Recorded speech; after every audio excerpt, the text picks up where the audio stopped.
할렐루야. 아멘. 거룩하고 복된 주일 아침입니다. 살아계신 하나님의 임재가 가득한 동문교회 예배당에 나오신 사랑하는 성도 여러분, 주의 이름으로 환영하고 축복합니다. 오늘 본문에 앞서 베드로와 사도들은 사내들인 법정에서 당당하게 재판을 받았습니다. 오히려 그들을 기소하던 대제사장의 말에서 백성들을 두려워하는 마음과 사도들의 영향력을 인정하는 고백을 읽을 수가 있습니다. 그도 그럴 것이 알고 보니까 사도들은 기적적으로 감옥에서 풀려나왔습니다. 상식적으로 생각해 보십시오. 감옥문이 열렸다면 뒤도 돌아보지 않고 도망가는 것이 인간의 본능입니다. 얼마든지 도망갈 수도 있었는데 사도들은 오히려 적들의 심장부인 성전에 다시 들어갑니다. 그리고 담대히 생명의 말씀을 가르치고 있었던 것입니다. 그것은 감히 보통 사람들은 흉내낼 수 없는 행동이죠. 그러니까 그들에게 무언가 믿는 구석, 즉 부활하신 예수 그리스도라는 완벽한 배경이 있었다는 뜻이 아니겠습니까? 아무튼 대제사장의 윽박지르는 신문이 더 이상 통하지 않자 사내들인 법정의 분위기가 갑자기 살벌하고 험악해졌습니다. 오늘 본문 33절 말씀 함께 읽겠습니다. 그들이 크게 노하여 사도들을 억제하지 않았어요. 자, 사도들이 너희가 십자가에 못 박아 죽인 그 예수를 하나님이 다시 살리셨고 그분이 우리의 진정한 통치자요 구원자이시다. 이렇게 날선 진리를 선포하자 사내들인 공회원들은 괜히 격분하여 그 자리에서 당장 사도들을 죽이려고 했습니다. 여기에서 크게 노하여라는 단어는 원어를 보면요, 톱으로 뼈를 켜는 듯한 극심한 고통과 분노를 느꼈다. 그런 뜻입니다. 그러니까 진리의 말씀이 그들의 위선적인 심장을 톱으로 썰어버리듯 파고들었다는 것이죠. 여러분, 상대방을 자신의 논리와 진리로 설득할 수 없을 때 사람들이 선택하는 가장 비겁한 방법이 무엇입니까? 바로 폭력이죠. 그러니까 폭력을 사용한다는 것은 그들에게 정당한 명분이 없다는 것을 스스로 인정하는 꼴입니다. 그러니까 사도들의 잘못을 조목조목 따져서 증명할 수 없게 되니까 그들의 기득권과 체면이 무너질까 두려워 무조건 힘으로 밀어붙여 죽이려고 하는 거예요. 빛이 비치면 어둠은 발악하게 되어 있습니다. 진리가 선포되면 거짓은 폭력을 동원해서라도 그 입을 막으려고 합니다. 이것이 복음 앞에서 세상의 적나라한 민낯이지요. 피비린내 나는 죽음의 그림자가 사도들의 목을 조여오는 그 숨막히는 찰나의 순간 바로 이 대목에서 율법교사 가말리엘이 등장을 합니다. 34절, 35절 읽겠습니다. 바리새인 가말리엘은 율법교사로 모든 백성에게 적용을 하는 자다. 공회 중에 일어나 명하여 사도들을 잠깐 밖에 나가게 하고 말하되 이스라엘 사람들아 너희가 이 사람들에게 대하여 어떻게 하려는지 주시옵소서. 가말리엘은 당시 유대인들에게 가장 존경받던 율법학자였습니다. 훗날 위대한 사도가 되는 바울의 스승이기도 했습니다. 이스라엘의 최고의 지성이고 학문의 일인자였습니다. 자, 그러나 그가 사내들인 법정에서 발언하게 된 것은 사도들을 두둔하거나 예수님을 믿어서가 아니에요. 그는 바리새인이었습니다. 사두개파가 주도하여 소집된 법정에서 그동안 조용히 지내왔지만 그들이 불필요하게 피를 흘리며 폭력적인 수단을 사용하려고 하자 그냥 입을 다물고 있었을 수가 없었던 거예요. 그는 학자답게 당연한 문제를 이성적으로 판단하여 결론을 내리도록 조언을 합니다. 자, 우선 사도들을 법정에서 잠깐 나가게 하고 공회원들만 남았을 때 그들의 비이성적인 행동을 경고하며 분위기를 바꿉니다. 결과적으로 가말리엘은 사도들의 목숨을 구해준 참으로 고마운 사람이 되었습니다. 그러니까 하나님은 이 불신자 지식인의 합리성을 도구로 사용하셔서 당신의 종들을 보호하셨습니다. 그러나 그가 사내들인 공회원들을 설득하는 말에서 우리는 이성적이라는 말로 포장된 심각한 영적 오류를 발견하게 되는데요. 36절, 37절 말씀 읽겠습니다. 이전에 여자가 스스로 선전하며 사람이 약 400명이나 가르더니 그가 죽임을 당하며 따르던 모든 사람들이 흩어져 없어졌고 그 후 호적할 때에 갈릴리 여자가 일어나 백성을 깨어 따르게 하다가 그도 망한즉 따르던 모든 사람들이 흩어졌느니라. 자, 가말리엘은 예수님을 그 이전의 거짓 메시아들과 비교하는 치명적인 오류를 범합니다. 당시 팔레스타인에는 로마의 압제에서 유다를 해방시켜 주겠다며 자칭 메시아라고 주장하는 인물들이 많았습니다. 드다와 유다도 바로 그런 종류들이에요. 드다를 메시아를 믿고 400명이나 따랐지만 그가 처형되고 난 후에 추종자들은 뿔뿔이 다 흩어졌습니다. 갈릴리의 유다 역시 하나님의 이름을 빙자해서 세금 거부 운동을 벌이며 반란을 일으켰지만 그가 죽자 그 세력도 용두사미로 끝나버렸어요. 가말리엘의 논리는 명확합니다. 인간의 탐욕과 거짓에서 출발한 모임은 우두머리가 죽고 나면 모래성처럼 허무하게 무너져 내린다는 정확한 역사적 팩트를 집어낸 거죠. 가말리엘은 지금 예수님을 이 사기꾼 두 사람과 똑같이 취급하려고 합니다. 자, 그에게 예수는 자칭 메시아에 불과했습니다. 예수는 드다나 유다처럼 이미 죽임을 당했다. 전례대로라면 예수를 따르던 저 어부 출신의 제자들도 조만간 뿔뿔이 흩어지게 돼 있다. 그러니 굳이 저들이 만드는 소동에 민감하게 반응하여 우리 손에 피를 묻힐 필요가 있는가? 얼마나 합리적이고 세련된 처세술입니까? 그러나 가말리엘이 알지 못했던 한 가지 절대적인 진실이 있습니다. 그것은 예수 그리스도가 가짜가 아니라 진짜 메시아였다는 사실이에요. 그러니까 진짜 메시아를 가짜 메시아들과 동등하게 놓고 비교하거나 도매금으로 취급하는 것은 끔찍한 신성모독입니다. 그러니까 예수님은 그냥 뛰어난 윤리 교사나 정치적 선동가가 아니죠. 예수님은 로마의 압제에서 이스라엘을 해방하기 위해서 오신 분이 아니라 온 인류를 죄와 사망의 권세에서 영원히 해방하여 구원하기 위해서 오신 하나님의 아들이십니다. 믿으십니까? 예수님은 진짜 메시아이시기에 무덤이 그분을 가둬둘 수가 없었습니다. 그러니까 주님은 사망 권세를 깨뜨리고 부활하셨습니다. 가말리엘은 세상의 지식과 학문에는 통달한 이스라엘의 최고의 지성이었지만 영적인 눈이 멀었기 때문에 제자들이 왜 저토록 핍박 앞에서도 목숨을 걸고 담대히 부활을 증언하는지 전혀 이해하지 못했던 것입니다. 가말리엘의 영적인 무지함이 이어지는 그의 결론에서 더욱 적나라하게 드러나는데, 가말리엘은 하나님으로부터 난 일인지 아닌지를 판단하는데 아주 잘못된 기준을 제시합니다. 38절, 39절 읽겠습니다.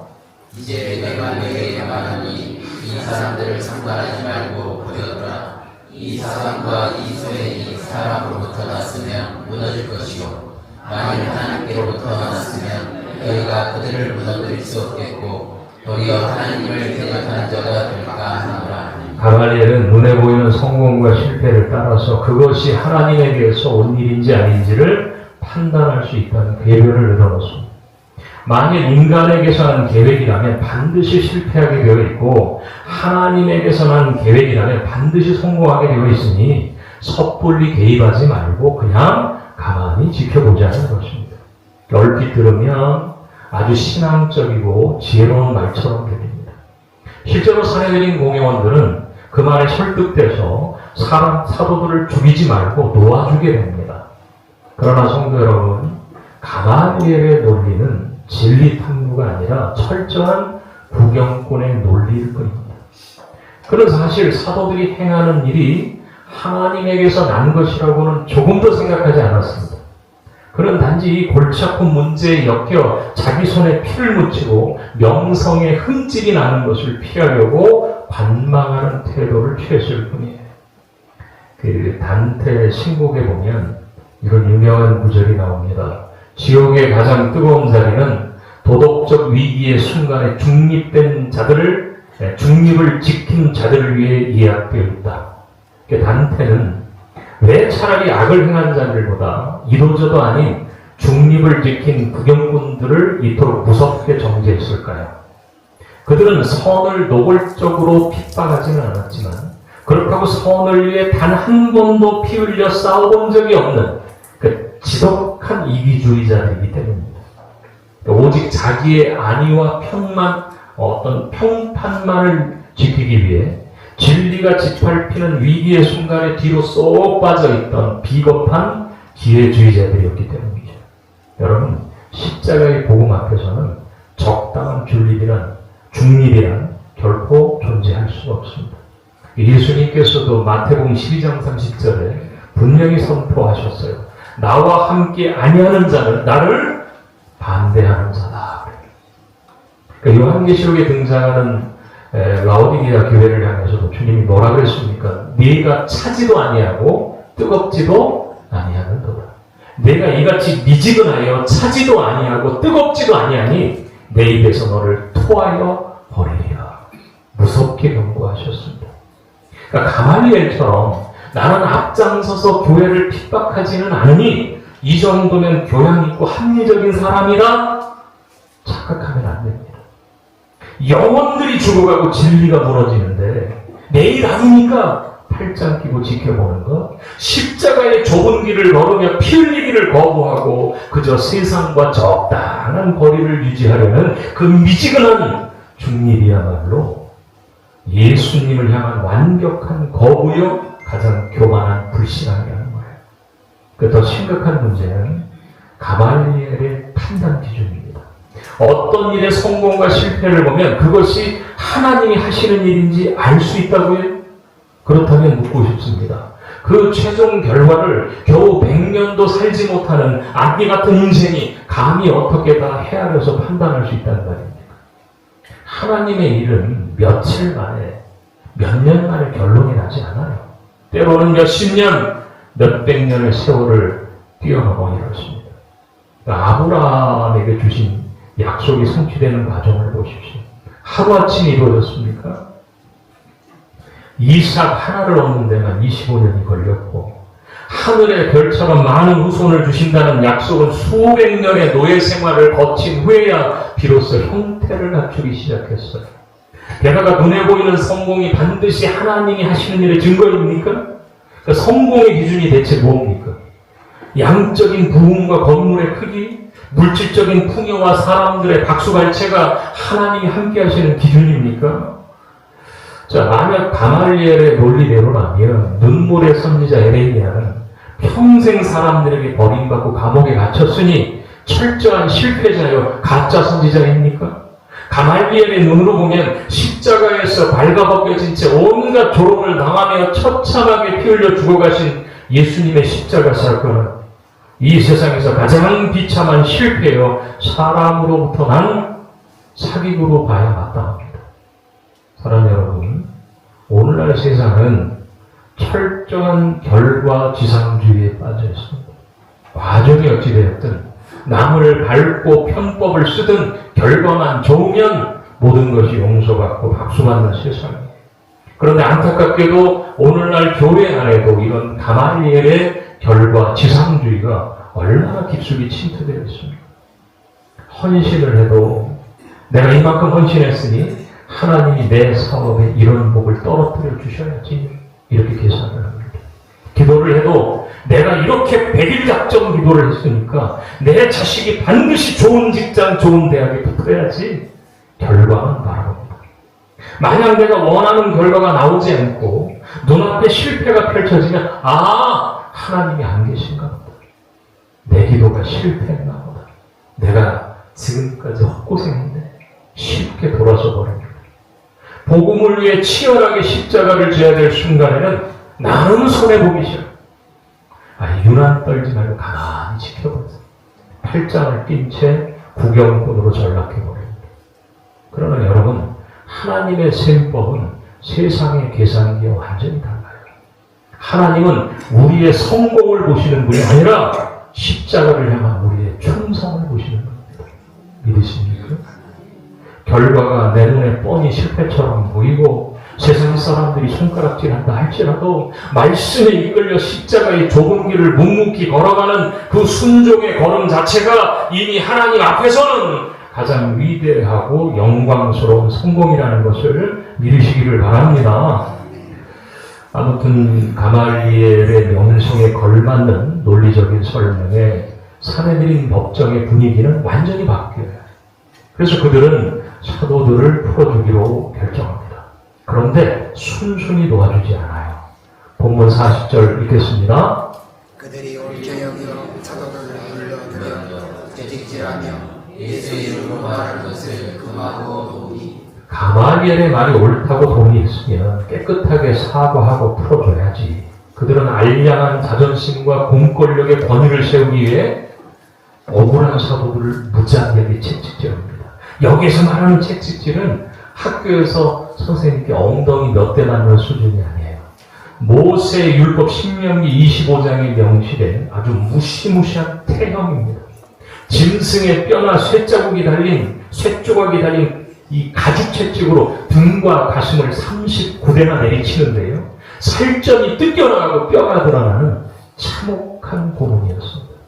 그러니까 40대를 맞으면 사람이 죽기 때문에 39대까지만 때렸습니다. 훗날 사도 바울이 고린도교에 보낸 편지에서 뭐라고 말합니까? 40에 하나 감한 매를 몇 번이나 맞아요? 5번이나 맞았고, 그러니까 죽기 직전까지 가는 가장 참혹하고 수치스러운 린치였다는 말이에요. 고문이었습니다.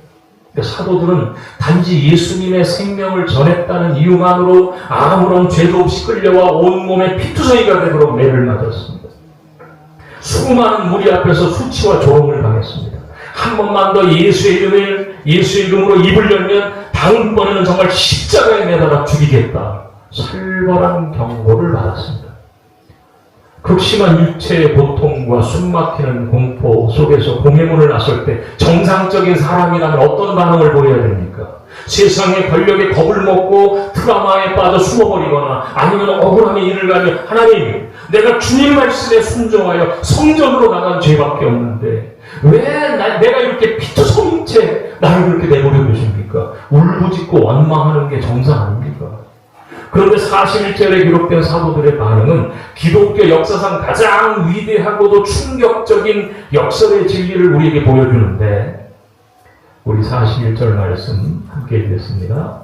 사도들은 그 이름을 위하여 이것만 이제 단자로 여기심을 기뻐하면서 공회하를 떠나니라. 아멘? 여러분 믿어지십니까? 피가 철철 흐르고 걸음이 내디딜 때마다 살같이 찢어지는 고통이 밀려오는데 그 피 흘리는 사도들의 입술에서는 비명이나 저주가 아니라 기쁨의 찬양이 터져나왔다니까요.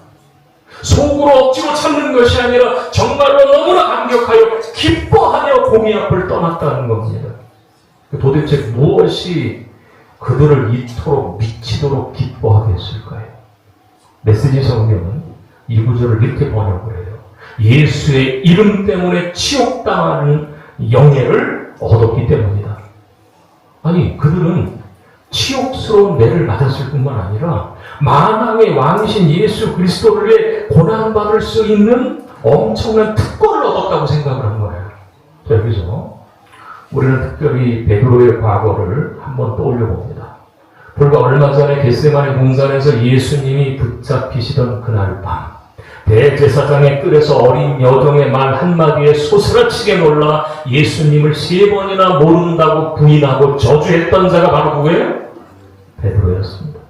십자가가 두려워 비겁하게 도망쳤던 그 밤, 베드로는 닭 울음소리를 들으며 자신의 어떤 찌질함에 가슴을 치며 통곡을 했습니다.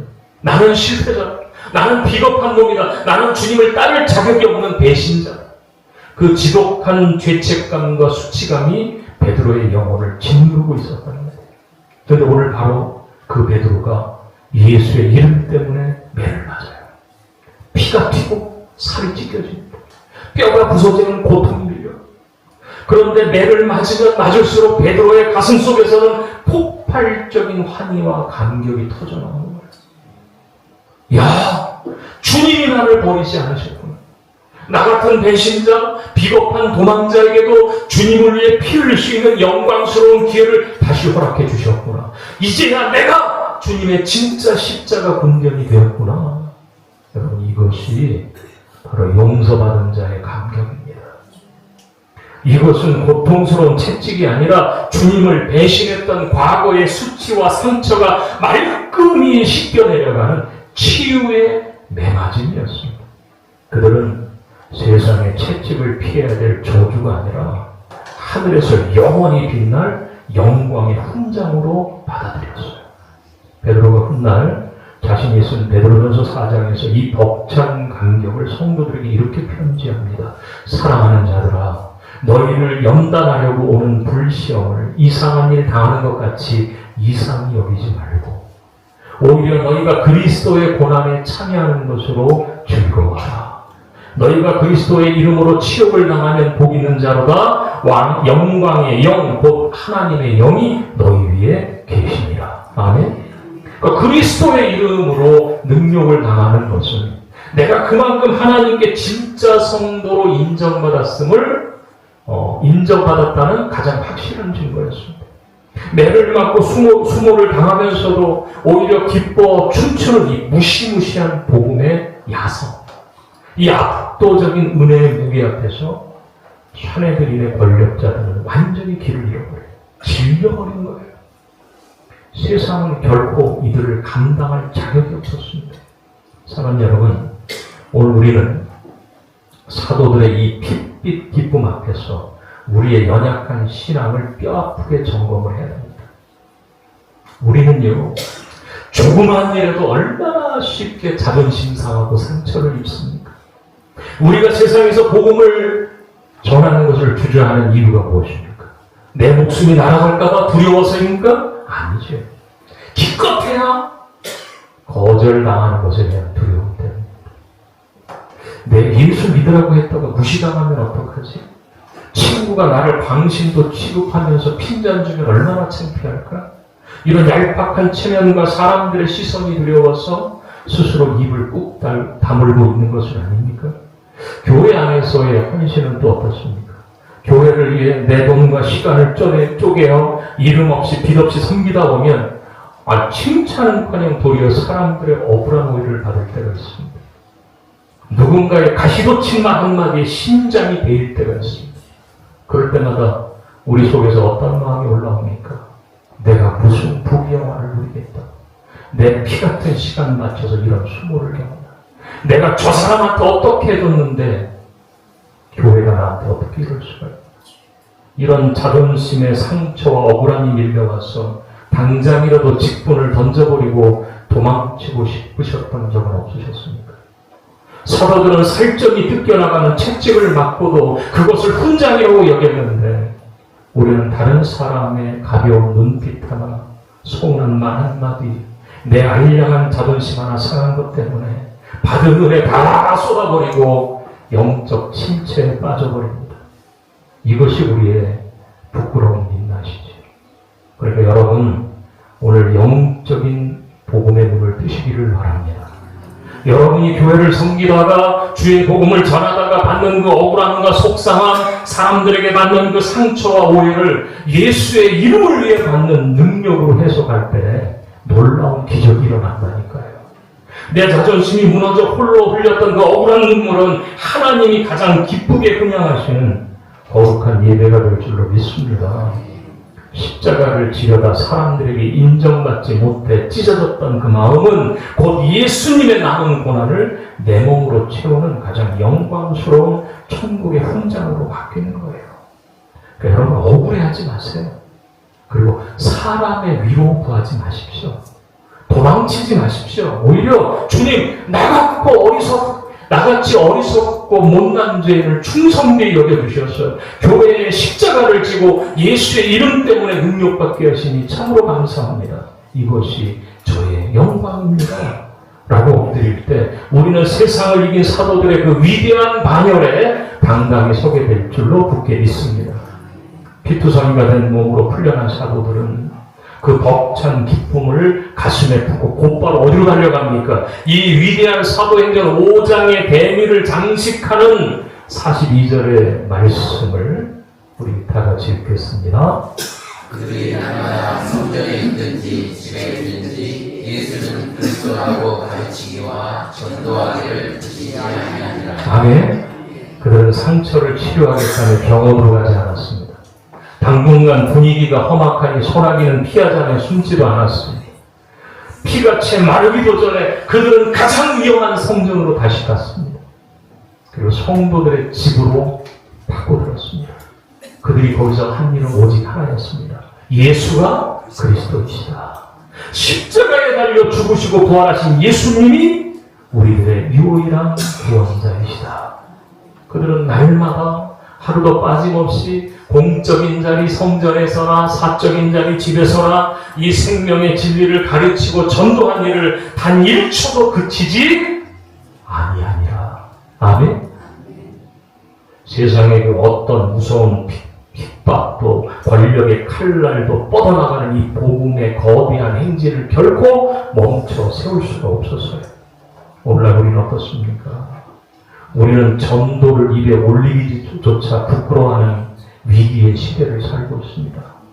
절대 진리가 없다고 외치는 이 포스트 모더니즘 시대에 예수님만이 유일한 구원자이십니다라고 말하면 세상 사람들은 우리를 꽉 막힌 독단적인 광신자라고 비웃습니다. 심지어 뉴스에서 교회를 폄하하는 소식들이 연일들게 옵니다. 이런 험악한 분위기 속에서 우리는 스멀 입을 닫아버립니다. 직장에서, 동창회에서, 심지어는 가족 앞에서도 내가 예수 믿는다는 사실을 숨기려고 합니다. 전도한다고 저 사람들이 듣겠어? 내 앞가림이나 잘해야지.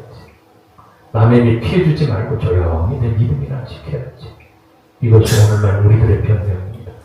그러나 여러분, 오늘 본문에 나오는 초대교회의 상황은 우리가 지금 겪는 거절과는 비교도 할 수 없을 만큼 1000배, 10,000배 더 끔찍하고 살벌했습니다. 들키면 직장에서 왕따를 당하는 정도가 아니라 목숨을 잃었습니다. 재산은 다 빼앗기고 감옥에 갇혀있습니다. 나중에는 콜로세움의 사자가 되어 짐승의 이빨에 찢겨 죽여야 했습니다. 그런데도 그들이 그치지 않아요. 날마다 예수가 그리스도라고 외치는 것을 멈추지 않았습니다. 도대체 왜입니까? 내 안에 있는 이 십자가의 생명이 진짜라는 것을 알았기 때문이죠. 내 눈앞에 으름장을 놓는 저 권력자들도, 나를 핍박하는 가족과 이웃들도 결국 예수 그리스도의 보혈이 없이는 영원한 지옥불에 떨어질 수밖에 없다는 영적인 현실을, 이 복음만이 죽어가는 저 영혼들을 살릴 수 있는 유일한 소망임을 두 눈으로 똑똑히 목격했기 때문에 진짜 생명을 가진 자는 핍박이 두려워 결코 침묵할 수가 없는 거예요. 히브리서 기자는 이런 믿음의 사람들 향해 히브리서 11장 38절에 이런 사람은 세상이 감당하지 못하느니라 선언을 합니다. 메시지 성경은요, 이 구절을 세상은 그들을 품을 자격조차 없었다 이렇게 번역을 해요. 그렇습니다. 죽음 권세를 이긴 자들을 세상이 어떻게 말릴 수 있겠습니까? 죽인다고 협박해도 영광이라고 찬양하는 자들이 세상이 무슨 수로 이기겠냐는 말이에요. 실제로 얼마 후에 스데반의 흉교로 대대적인 핍박이 일어나 예루살렘 성도들이 뿔뿔이 흩어졌을 때도 그들은 핍박을 위해 도망친 그 자리에서 또다시 복음을 전하고 교회를 세웁니다. 세상이 감당할 수 없는 이 거룩한 이 못 말리는 야성을 통해 복음이 마침내 로마를 정복하잖아요. 그리고 오늘 우리에게까지 이르게 된 거예요. 저는 여러분, 이제 우리는 치열한 일상으로 돌아갑니다. 자, 우리가 내일 아침 문을 열고 나서는 세상은 때로는 우리를 조롱하고 위협하는 사내들인 공예가 같습니다. 하루 종일 땀 흘리며 까다로운 사람들을 상대해야 되는 여러분의 일터, 실적과 숫자에 치여 숨막히는 직장, 누군가의 억울한 말에 속아려야 되는 관계의 현장, 혹은 가족들을 챙기며 전쟁 같은 하루를 견뎌내는 여러분들의 거실과 주방, 어쩌면 여러분은 그곳을 목구멍이 포도청이라 어쩔 수 없이 견뎌야 하는 지긋지긋한 감옥이라고 생각하실지 모르겠습니다. 하지만 분명히 선포합니다. 사망 권세를 깨뜨린 부활의 주님, 성령 하나님께서 지금 여러분의 그 치열한 삶의 현장에 눈동자처럼 함께 계십니다. 믿으십니까? 주님이 함께하는 이상 여러분의 그 땀내나는 일상, 피곤한 삶의 자리는 결국 갇혀있는 감옥이 아니에요. 오히려 여러분들이 사도처럼 예수가 그리스도이심을 묵묵히 살아내고 증명해야 될 가장 영광스러운 성전이고 선교지입니다. 여러분들은 선교사예요.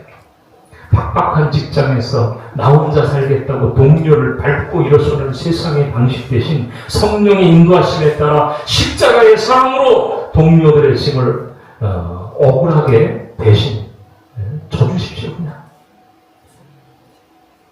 여러분, 남들이 다 뒤에서 상사를 욕할 때 오히려 그 영혼을 위해 남몰래 눈물로 기도해 주시길 바랍니다. 여러분들이 흘린 그 순종의 땀방울이 삭막한 직장을 치유하는 복음이 될 줄로 믿습니다. 가정에서 내 자존심을 내세우며 혈기를 부리는 대신에 십자가의 은혜로 내 속을 뒤집어 놓는 가족들, 눈물로 여러분 기도하면서 깨어나 주시기를 주의 이름으로 축복합니다. 그 억울함의 눈물이 깨어진 가정을 살려낸 구원의 통로가 될 줄로 믿습니다. 말씀을 냈지요. 사도들은 공연들을 향해 우리는 이 일의 증인이라고 당당하게 선언을 했습니다. 성경이 말하는 진짜 증인, 순교자는 적당한 거리를 두고 반망하는 구경꾼이 아닙니다. 내 삶의 땀방울과 눈물을 다 쏟아부어 예수가 그리스도이심을 내 치열한 일상으로 증명해내는 사람들이에요. 죽음 권세를 이기신 예수 그리스도를 믿는다고 하면서 세상의 작은 핍박이나 조그만 자존심의 상처 앞에 벌벌 떤다면 우리는 진짜 믿음의 사람이 아닙니다. 하지만 여러분, 내 힘과 내 의지로는 이 연약함을 도저히 극복할 수가 없어요. 그래서 우리에게 오순절 마가의 다락방에 임했던 성령 강림의 사건이 필수적인 거예요. 우리가 성령의 충만한 능력을 덧입을 때 우리는 비로소 알량한 체면을 벗어버리고 땅끝까지 이르러 어디에서든지 담대하게 주님의 부활을 지원하는 주님의 진짜 증인이 될 수가 있습니다. 세상의 조롱과 핍박을 두려워하지 마십시오. 이제 구경꾼의 자리에서 내려오십시오. 주님의 몸된 교회를 섬기다가 받는 오해와 눈물을 예수의 이름을 위해 능력받는 영광의 훈장으로 기뻐하시기를 바랍니다.